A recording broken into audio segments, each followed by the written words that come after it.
अस्सलाम वालेकुम dear students, friends and subscribers. Dear students, आज की इस मुख्तसर वीडियो के साथ मैं हूं Mohammad Nawaz Waraich, political scientist. Dear students, हमारा आज का टॉपिक है 5 important terms of political science and international relations. तो आज की इस वीडियो के अंदर जो है हमने उन 5 इंतहाई अहम टर्म्स का इंतखाब किया है जो कि पॉलिटिकल साइंस में और इंटरनेशनल रिलेशन के अंदर जो है, दोनों के अंदर जो है उनका इस्तेमाल जो है वो किया जाता है। तो आइए बिला ताख़ीर जो है इस वीडियो का आगाज़ करते हैं और देखते हैं कि हमारे पास पहला कौन सा टॉपिक है, अनार्की।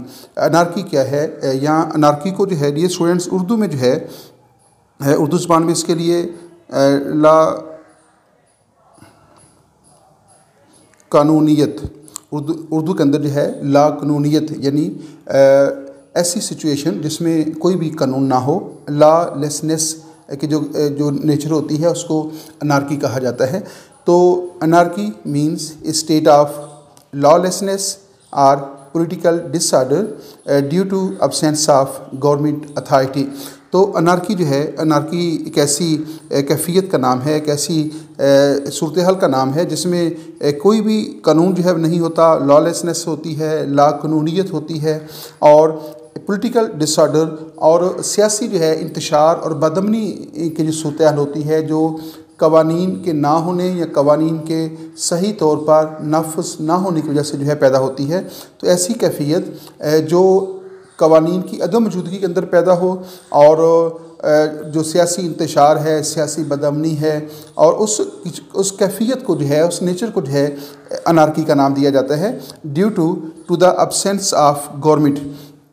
तो जब कोई गवर्नमेंट अथॉरिटी जो है एक्टिव नहीं होती, मौसर नहीं होती या इन्फ्लुएंशियल नहीं होती या उसकी रेट जो है वो कायम नहीं होती, तो उससे जो है मुआशरे के अंदर जो है जो ला कानूनियत पैदा होता है, लोग मन मर्जी करने लगते हैं और रियासती इदारे जो हैं हालात को कंट्रोल करने में या जो ला इन्फोर्समेंट अदारे होते हैं वो कवानीन को नाफज करने में और जो कवानीन की खिलाफवर्जी करने वाले होते हैं उनको सज़ा देने में नाकाम हो जाते हैं। तो वो जो कैफियत होती है या वो जो माहौल पैदा होता है उसको अनार्की कहा जाता है। दोबारा देखिएगा, anarchy means a state of lawlessness and political disorder due to the absence of governmental authority. किसी हुकूमती अख्तियार और हुकूमती अथॉरिटी की अदम मौजूदगी के अंदर जो है जो डिसऑर्डर पैदा होता है और जो लॉलेसनेस पैदा होती है उसको अनार्की का नाम कहा जाता है। तो anarchy derived from the Greek word, ये जो टर्म अनार्की है that is derived from the Greek word meaning having no ruler. तो जो इसका लफ्ज़ी मतलब है उसका मतलब है हैविंग नो रूलर यानी किसी भी किस्म के हुक्मरान का ना होना। हुक्मरान यानी हुकूमत की अदम मौजूदगी से जो कैफियत पैदा होती है उसको अनार्की कहा जाता है और ये ग्रीक वर्ड से जो है इसको ड्राइव किया गया है। अनार्की क्या है? Anarchy is a belief system that rejects governmental authority in favour of self governing. Dear students, यहाँ पे 2 बातें मैं आपको बताना चाहता हूँ। एक जो पहला मफहूम है कि absence of governmental authority, absence of any law and political disorder जो है, ये जो कैफियत होती है जिसमें लोग मनमर्जी करने लगते हैं और एक पॉलिटिकल डिसऑर्डर, इंतशार और बदअमनी पैदा हो जाती है, तो उस कैफियत को जो है आमतौर पे अनार्की का नाम जो है दिया जाता है। लेकिन दूसरा इसका मतलब ये है कि एक ऐसा, ये एक स्कूल ऑफ थॉट भी है, एक पॉलिटिकल स्कूल ऑफ थॉट है जिसका ऑब्जेक्टिव ये होता है कि लोग जो हैं वो ख़ुद अपने ऊपर रूल कर सकते हैं, उन्हें किसी अपने ऊपर रूल करने के लिए किसी हुकूमत की ज़रूरत जो है वो नहीं है। तो उनका ये कहना है कि हैविंग नो रूलर, कि कोई हुक्मरान नहीं होगा, लोग अपने ऊपर ख़ुद हुकूमत करेंगे, तो वह सेल्फ रूल की जो है वो बात करते हैं। दोबारा देखिएगा, जो दूसरा पैराग्राफ है, anarchy derived from the Greek word meaning having no ruler. तो अनार्की जो है जो कि ग्रीक वर्ड से लिया गया है उसका मतलब है हैविंग नो रूलर यानी कोई हुकूमत नहीं होगी, कोई हुक्मरान नहीं होगा। इस ए बिलीफ सिस्टम, ये सिस्टम जो है, अनार्की सिस्टम जो है, ये इस बात के ऊपर बिलीव करता है डेट रिजेक्ट्स गवर्नमेंटल अथॉरिटी, ये गवर्नमेंटल अथॉरिटी को रिजेक्ट कर देता है और फेवर किसकी करता है? इन फेवर ऑफ सेल्फ गवर्निंग। तो ये सेल्फ गवर्निंग का दूसरा नाम है। यानी इसका एक अनार्की का एक मनफी पहलू भी है जो कि लॉलेसनेस को या पॉलिटिकल डिसऑर्डर को बयान करता है। दूसरा ये है कि ये इसका पॉइंट ऑफ व्यू ये है कि लोग जो हैं वो अपने ऊपर खुद हुकूमत करेंगे, उनके ऊपर किसी हुक्मरान की ज़रूरत जो है वो नहीं है। तो ये जो सिस्टम है उसको अनार्की कहा जाता है। लेकिन जो जनरल बात ये है कि जब भी किसी मुआशरे के अंदर जो है इंतशार पैदा होता है, बदअमनी पैदा होती है, और जो लॉ इन्फोर्समेंट एजेंसीज़ होती हैं, लॉ इन्फोर्समेंट जो इंस्टीट्यूशंस होते हैं, वो उसको कंट्रोल करने में नाकाम हो जाते हैं और लोग जो हैं जो जिसकी मर्ज़ी में आता है, माइट इज़ राइट वाली बात हो जाती है, तो ऐसी कैफियत को जो है अनार्की का नाम जो है वो दिया जाता है।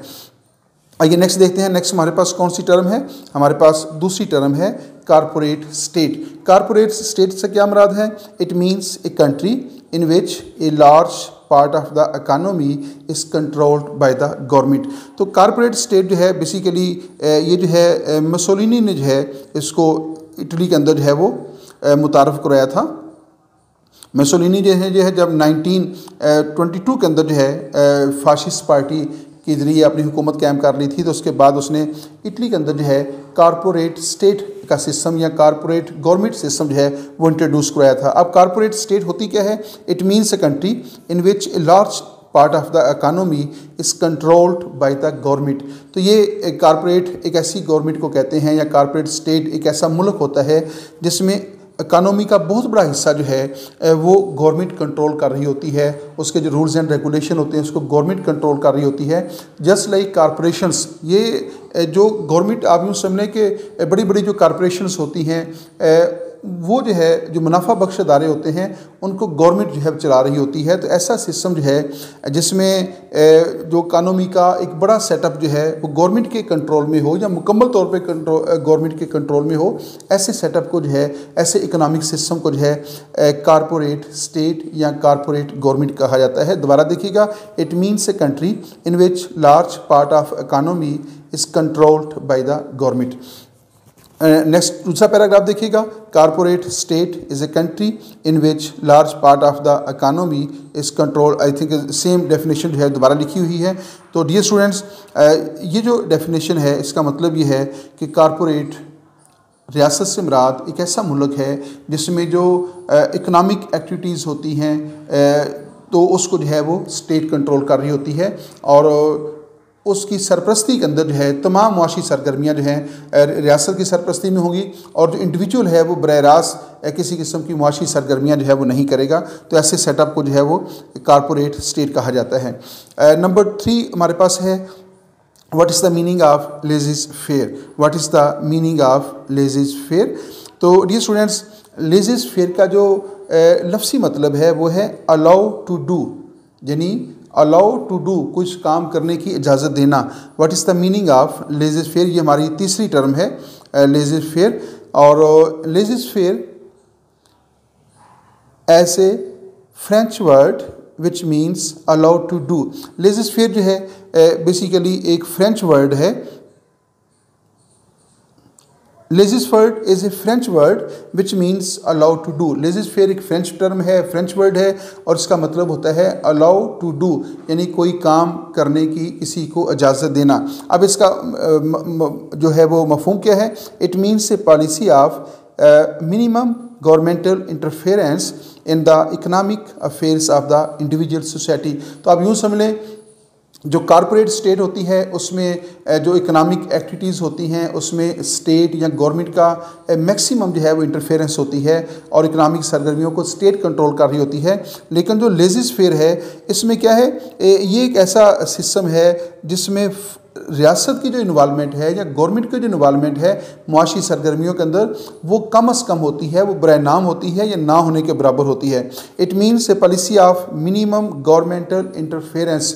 तो लेज़ी फेयर एक ऐसी जो है इकनॉमिक पॉलिसी है जिसमें मुआशी सरगर्मियों के अंदर जो इकनॉमिक एक्टिविटीज़ हो रही हैं उनके अंदर रियासत का या गवर्नमेंट का जो है जो मुदाखलत है, जो इंटरफेरेंस है, वो मिनिमम होगा, ना होने के बराबर होगा या कम अज़ कम होगा।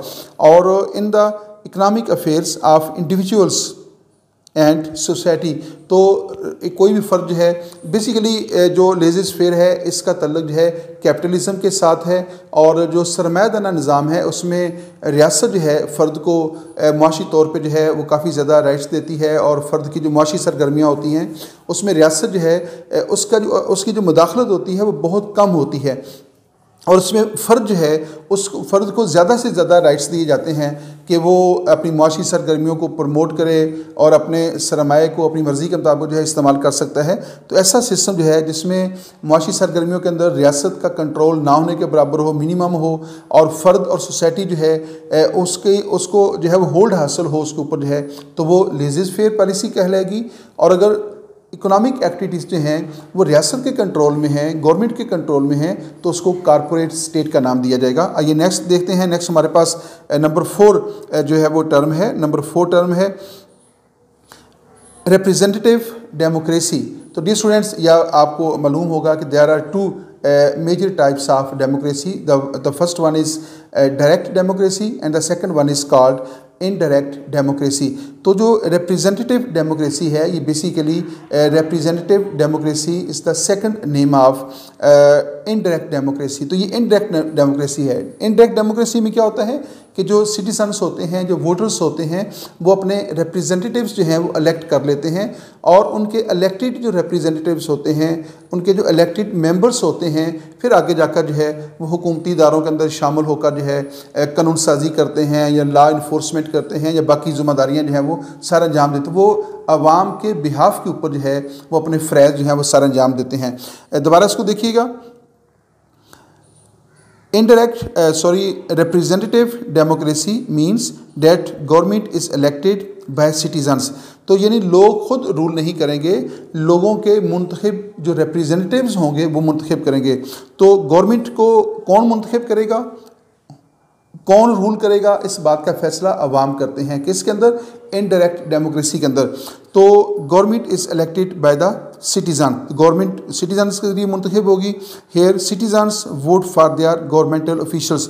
तो जो रियासती नुमाइंदे हैं जो लेजिस्लेचर के अंदर काम करते हैं या जो एग्जेक्टिव के अंदर काम करते हैं, चाहे वो प्रोविंशियल एग्जेक्टिव हो या फेडरल एग्जेक्टिव हो या वो प्रोविंशियल लेजिस्लेचर हो या वो फेडरल लेजिस्लेचर हो, तो जो ऑफिशियल्स होंगे लेजिस्लेचर के अंदर काम करने वाले और एग्जेक्टिव के अंदर काम करने वाले, उनको जो है वो अवाम जो है वो अपने वोटों के ज़रिए जो है वो मुंतखब करेंगे। These officials represents the citizens ideas and concerns in government। तो ये जो रिप्रेजेंटेटिव्स होते हैं जो अवाम के मुंतखब किए होते हैं, वो फिर रियासती इदारों में बैठकर जो अवाम की जो विल होती है, जो पब्लिक ओपिनियन होती है या अवाम की जो मर्ज़ी होती है, उसके मुताबिक फिर ये फ़रज़ सर अंजाम देते हैं। नेक्स्ट देखिएगा। People participate in governmental activities through their elected members. तो जो इनडायरेक्ट डेमोक्रेसी होती है उसमें अवाम अपने मुंतखब नुमाइंदों के ज़रिए, इलेक्टेड मेंबर्स के ज़रिए जो गवर्नमेंटल एक्टिविटीज़ होती हैं, जो सरगर्मियाँ रियासत हुकूमत की होती हैं, उसके अंदर थ्रू इलेक्टेड मेंबर्स जो हैं वो पार्टिसिपेट करते हैं और एंड पार्टिसिपेट इन डेमोक्रेसी, या वो जमहूरी अमल का हिस्सा बन जाते हैं। यानी जो डायरेक्ट डेमोक्रेसी होती है उसमें अवाम बरह रास्त जो है वो लॉ मेकिंग में या लॉ इन्फोर्समेंट के अंदर जो है शामिल हो जाते हैं या वो जुडिशरी के फ़रज़ सर अंजाम देते हैं। लेकिन जो इनडायरेक्ट डेमोक्रेसी होती है उसमें अवाम अपने नुमाइंदे मुंतखब करते हैं और अवाम अपने नुमाइंदों के ज़रिए जो है अपनी मर्ज़ी जो है उसको कानून की शक्ल दिलवाते हैं या लॉ इन्फोर्समेंट के फ़रज़ सर अंजाम देते हैं। एंड के ऊपर दोबारा इसको देखिएगा। Representative democracy means that government is elected by citizens. Here citizens vote for their government officials. These officials represent the citizens' ideas and concerns in government. People participate in governmental activities through their elected members and participate in democracy. Next हमारे पास last term है number 5। इसमें हमने सिर्फ 5 terms का इंतखाब किया है। What is pressure group and example कि pressure, what is the meaning of pressure group. Pressure groups क्या होते हैं? A pressure group is an organisation pressure groups जो हैं वो ऑर्गेनाइजेशन होते हैं, एक तंजीम होती है जो बास का जो है वो वेल ऑर्गेनाइज्ड भी होते हैं और बास का जो है वो इतने ज़्यादा ऑर्गेनाइज्ड नहीं भी होते, लेकिन बहरहाल जो है उनकी एक ऑर्गेनाइजेशन जो है वो होती है। तो pressure groups is an organisation that seeks influence elected officials to take actions or make a change in the specific issue। जो प्रेशर ग्रुप्स होते हैं वो बेसिकली उनके सामने कोई एक स्पेसिफिक इशू होता है, उनका कोई मसला होता है, कोई प्रॉब्लम होता है, और वो हुकूमत को प्रेशराइज़ करके हुकूमत के ऊपर अपना इन्फ्लुएंस जो है वो ज़ाहिर करके जो है हुकूमत को मजबूर करते हैं कि उनकी मर्ज़ी के मुताबिक इस मसले का हल किया जाए। तो ऐसी ऑर्गेनाइजेशंस जो किसी इशू के ऊपर हुकूमती जो अदारे हैं, जो रियासती अदारे हैं, उनको मजबूर करती हैं, प्रेशराइज़ करती हैं कि इस मामले का फ़ैसला इस तरह किया जाए या इस मामले का फ़ैसला इस तरह किया जाए या इसके मतलब ये लॉ मेकिंग इस तरह की जाए। तो ऐसे जो ऑर्गेनाइजेशंस होती हैं या ऐसे जो ग्रुप्स होते हैं, चाहे वो वेल ऑर्गेनाइज्ड ग्रुप्स हों या वो अनऑर्गेनाइज्ड हों, ऐसे ग्रुप्स को जो है वो प्रेशर ग्रुप्स कहा जाता है। These groups include trade unions. ये जो प्रेशर ग्रुप्स होते हैं ये ट्रेड यूनियंस के ऊपर मबनी होते हैं, और एथनिक भी हो सकते हैं, एथनिक एसोसिएशंस होती हैं, या ये चर्च से इनका तल्लुक़ हो सकता है, यानी ये मज़हब के मतलब भी हो सकते हैं। तो बाज़ का आप देखते हैं कि हमारे यहाँ भी जो है जब रियासत के अंदर जो है कानून साजी हो रही होती है, तो जो हमारे मजहबी तंजीमें हैं वो पार्लियामेंट को जो है वो अपना इन्फ्लुएंस इस्तेमाल करके पार्लियामेंट को मजबूर करते हैं कि वो इस मामले के मतलब इस तरह की कानून साजी की जाए जिसका तल्लुक़ जो है वो इस्लामी तालीमात के मुताबिक हो। ख़ास तौर पे हमारी पार्लियामेंट के अंदर जो है ख़त्म नबूवत के हवाले से, या भी थोड़ा सा पहले जो है ट्रांसजेंडर के हवाले से जो है कि इशू चल रहा था, तो वो जो मजहबी ख़ास तौर पर जो मजहबी तंजीमें होती हैं, वैसे तो हर बंदा जो है इसके मतलब कंसर्न करता है, लेकिन ख़ास तौर पर जो मजहबी तंजीमें होती हैं वो प्रेशराइज़ करती हैं कि कानून साजी के अंदर जो है कोई ऐसा कानून ना बनाया जाए जो इस्लामी तालीमात के ख़िलाफ़ हो। तो वो उस वक्त एज ए प्रेशर ग्रुप जो है वो काम कर रही होती हैं। इस तरह कुछ एथनिक एसोसिएशंस होती हैं और इस तरह जो है कुछ ट्रेड यूनियंस होती हैं। तो ये सारे जो प्रेशर ग्रुप्स हैं ये बेसिकली अपने जो स्पेसिफिक इश्यूज़ हैं वो इश्यूज़ जो हैं उनके ऊपर कानून अपनी मर्ज़ी की कानून साजी करवाने के लिए ये हुकूमत के ऊपर दबाव डालते हैं, लॉ मेकिंग एजेंसीज़ के ऊपर भी दबाव डालते हैं, और जो लॉ इन्फोर्समेंट्स अदारे होते हैं उनको भी ये प्रेशराइज़ करते हैं। जबकि एक प्रेशर ग्रुप में और एक पॉलिटिकल पार्टी के अंदर जो है जो बुनियादी फ़र्क ये होता है कि ये जो प्रेशर ग्रुप्स होते हैं जब इनका इशू हल हो जाता है तो ये गायब हो जाते हैं, ये मंजर से हट जाते हैं। लेकिन पॉलिटिकल पार्टीज होती हैं परमानेंटली जो है काम कर रही होती हैं, और पॉलिटिकल पार्टीज़ का जो बेसिक ऑब्जेक्टिव होता है वो होता है इक़्तिदार हासिल करना, हुकूमत हासिल करना, तो हुकूमत तक रसाई हासिल करना। लेकिन जो प्रेशर ग्रुप्स होते हैं वो ना तो हुकूमत हासिल करना चाहते हैं, ना उनका इक़्तिदार हासिल करने में कोई दिलचस्पी होती है। उनकी दिलचस्पी सिर्फ इस बात तक महदूद होती है कि इस वक्त उन्हें जिस मसले का सामना है उस मसले के मतलब जो है वो अपनी मर्ज़ी के मुताबिक जो है वो कानून साजी करवाने की कोशिश करते हैं, और वो हुकूमती इदारों को जो है इस मकसद के लिए प्रेशराइज जो है वो करते हैं। तो ऐसे ग्रुप्स जो हुकूमती इदारों को प्रेशराइज़ करके किसी ख़ास मसले के मतलब अपनी मर्ज़ी के मुताबिक कानून साजी करवाना चाहते हैं या कोई डिसीजन मेकिंग लेना चाहते हैं, तो ऐसे ग्रुप्स प्रेशर ग्रुप्स कहलाते हैं। और जो प्रेशर ग्रुप्स होते हैं वो पॉलिटिकल पार्टी से अलग होते हैं। तो यहाँ पे जो है इस वीडियो का इख्तिताम होता है। ये मुख्तसर सी वीडियो थी जिसके अंदर हमने 5 मुख्तलिफ टर्म्स का जो है चुनाव किया था। ये टर्म्स वो हैं जो इंटरनेशनल रिलेशन के अंदर भी इस्तेमाल होती हैं और पॉलिटिकल साइंस के अंदर भी इस्तेमाल होती हैं। तो यहाँ पे इस वीडियो का इख्तिताम होता है। Thanks for watching my YouTube channel. तो dear students, political science with Nawaz Waraich ये हमारा यूट्यूब चैनल है, मोहम्मद नवाज़ वड़ैच, जिसको आमतौर पे मैं political science with Nawaz Waraich के नाम से बयान करता हूँ। तो अगर आप हमारे यूट्यूब चैनल को सर्च करना चाहेंगे तो अगर आप लिखेंगे मोहम्मद नवाज़ वड़ैच तो फिर भी चैनल जो है यूट्यूब के ऊपर शो हो जाता है। लेकिन अगर आप लिखेंगे political science with Nawaz Waraich तो इस टैग के हैशटैग के साथ भी हमारा यूट्यूब चैनल जो है वो आप तक जो है पहुँच जाएगा। तो इजाज़त दीजिएगा। अल्लाह हाफिज़।